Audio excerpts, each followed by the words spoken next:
We used to own a dive shop in Indonesia, and we're going to talk about some of the most ridiculous dives we had there.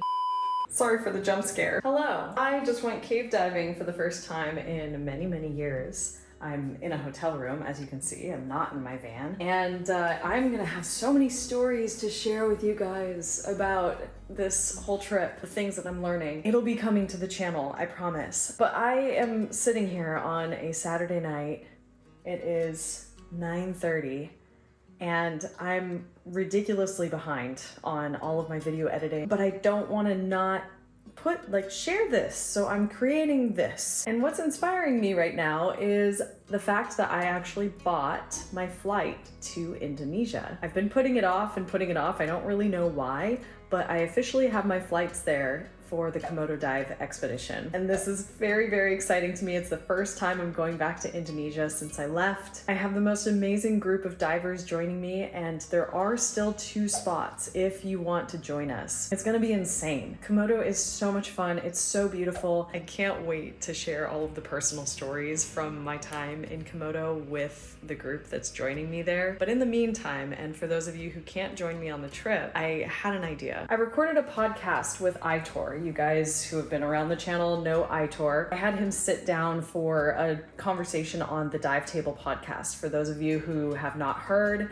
I am now permanent co-host of the Dive Table podcast, so you can go check that out. We did an episode talking about owning a dive shop in Indonesia and some of the stories and things that we learned. At the end of that, I made Aitor sit down and record a TikTok sharing a few more stories, and these are actually dive stories that we experienced. Since the video ended up being quite long, I only got to share it with TikTok, and I know a lot of people are not on TikTok, so I'm gonna share it now. It's a little bit of a different format. Hopefully you get a laugh out of it. They're definitely silly stories. Finally, if you're new here, subscribe, become a part of the Azul Unlimited community. And if you wanna see more from me, get live streams and extra videos, you can check out Patreon. Vámonos. We used to own a dive shop in Indonesia, and we're gonna talk about some of the most ridiculous dives we had there. Mine, I'm gonna talk about when I was learning the dive sites over there with one of my best friends that is a guy from Spain. So we went to the north of Komodo to Castle Rock. It was an underwater pinnacle with a lot of current and stunning dive site. Yeah, it's amazing. And normally there you dive on the split. I think we talked about that a few times. The split is where the current hit the pinnacle and get split in 2. So you just hang out there. It's like a dead zone where you can kind of float around and then you drift to the back. And the point of doing that is because all the sharks hang out in that spot.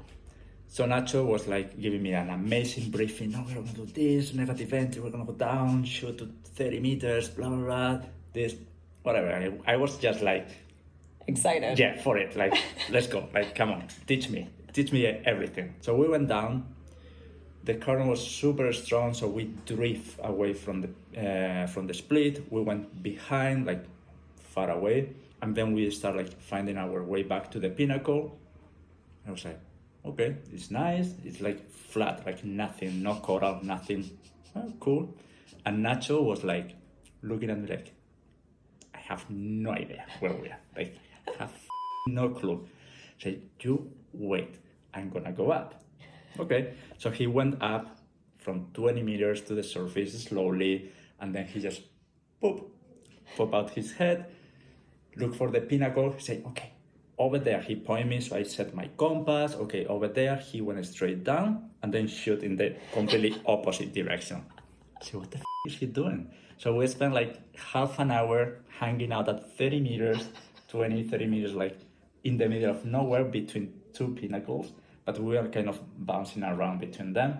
We couldn't find shit. We saw a lot of sharks though. Yeah, I learned a lot that day. That term is called periscoping. Yeah, periscoping. Where you come up, you look around, come back down. He went up twice. Oh yeah, God. To do exactly the same. I think once he shot to the left, and the second he was like, no, okay, it's there. He shoot to the right, or something like that. So it was ridiculous, but we saw a lot of sharks. It was really cool. So successful dive. That's fine. And at the end, when you get lost in diving, only you know that you are lost. Your clients, they don't know.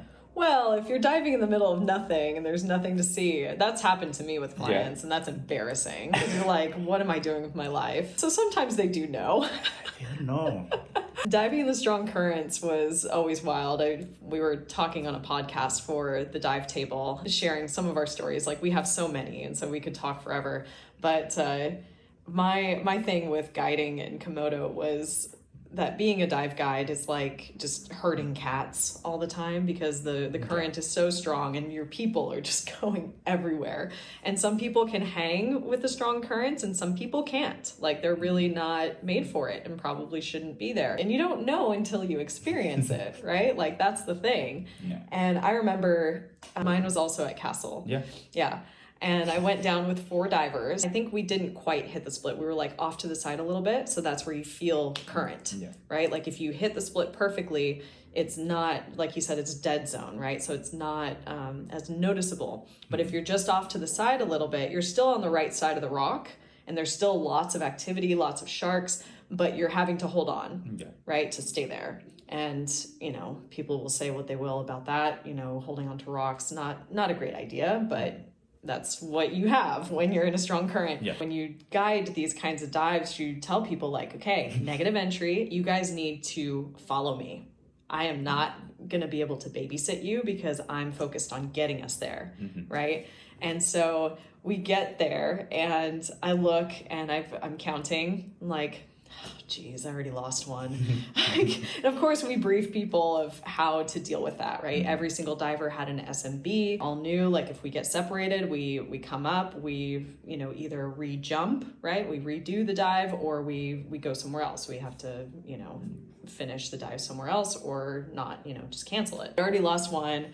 I'm like getting all of my people together because they're, you know, separated. I was like climbing. I remember one of my clients was looking at me like, you're a beast. Because I was just like climbing underwater, like, trying to get back to somebody. Because, you know, when you're in that moment as a fun diver, you're so in awe of like the sharks and everything that's going on. That you're usually, their awareness of what's happening with the group is not 100%, right? So like, I realized that I had one person gone, but my other clients were like, they were, you know, taking photos of sharks and like having a blast. And I'm over there like, like trying to get back.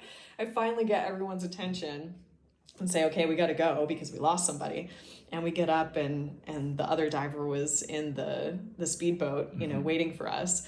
And so everybody was fine. Like, it wasn't a big deal or anything, but I will never forget that, because I got back onto the speedboat and we were all looking at our gauges. I had blown through my air because I was just like sucking it down. It's not easy to guide people on the north or anywhere in Komodo. Strong current. When you have a strong current. There is not always like, you have like really easygoing days, but when you have Komodo, you get Komodo. Yeah, good times.